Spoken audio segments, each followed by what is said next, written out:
நம்ம மெயின் ரோட்டில் போகும்போது நம்ம எப்படி இன்ஸ்ட்ரக்ஷன் ஃபாலோ பண்ணணும் அப்படின்னா, நம்ம வந்து லெஃப்ட் சைடு கோடு ஒட்டியே தான் போகணும். நம்ம எப்போவுமே ரைட் சைடு டிவைடர் ஒட்டி நம்ம போகக்கூடாது, சென்டர் லைனில் போகக்கூடாது.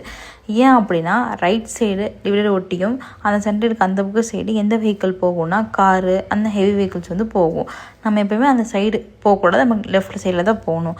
அதே மாதிரி போகும்போது அந்த ரைட் சைடு கண்ணாடி இருக்குது பாருங்கள், அதில் வந்து 10 செகண்ட்ஸ் கூட பின்னாடி பார்க்கணும். நம்மளுக்கு பக்கத்தில் ஏதாச்சும் வண்டி வருதா என்னன்னு சொல்லி நம்ம 10 செகண்ட்ஸ் கூட கண்டிப்பாக நம்ம பார்த்துட்டே இருக்கணும். மோஸ்ட்டாக நம்ம லேடிஸ் பார்த்த வரைக்கும் என்ன பண்ணுறாங்க அப்படின்னா, ரைட் கொஞ்சம் லெஃப்ட்டு கொஞ்சம் மாற்றி மாற்றி போகிறது, நெக்ஸ்ட் வந்து டிவைடர் ஒட்டி போகிறது, அந்த மாதிரிலாம் சில பேர் போகிறாங்க. ஆக்சுவலாக அப்படி போகக்கூடாது, நம்ம லெஃப்ட் கோடு ஒட்டியே தான் போகணும். அப்படி போகும்போது என்ன ஆகுனா, ஆக்சிடெண்ட் ஆகிறதுக்கு நிறைய சான்சஸ் இருக்குது. எப்போவுமே கீப் லெஃப்ட் தான், இப்படி போனாலும் கீப் லெஃப்ட் தான், ஆப்போசிட்டில் வந்தாலும் கீப் லெஃப்ட் தான். இப்போ அந்த இன்ஸ்ட்ரக்ஷன் போர்டு பாருங்களேன். இப்போ வந்து யூ டர்ன் இருக்குது, அப்போது கொஞ்சம் மீட்டருக்கு அப்புறம் யூ டர்ன் பண்ணணும் அப்படின்ற கோ ஸ்லோன் இருக்குது. ஏன்னா ஆப்போசிட்டில் ஸ்பீட் பிரேக்கர் வரப்போகுது. அங்கே பார்த்து இன்ஸ்ட்ரக்ஷன் ஸ்பீட் பிரேக்கர்னு என்னது, நம்ம வந்து எக்ஸலேட்டர் கம்மி பண்ணணும், நம்ம ஸ்பீடை கம்மி பண்ணணும்.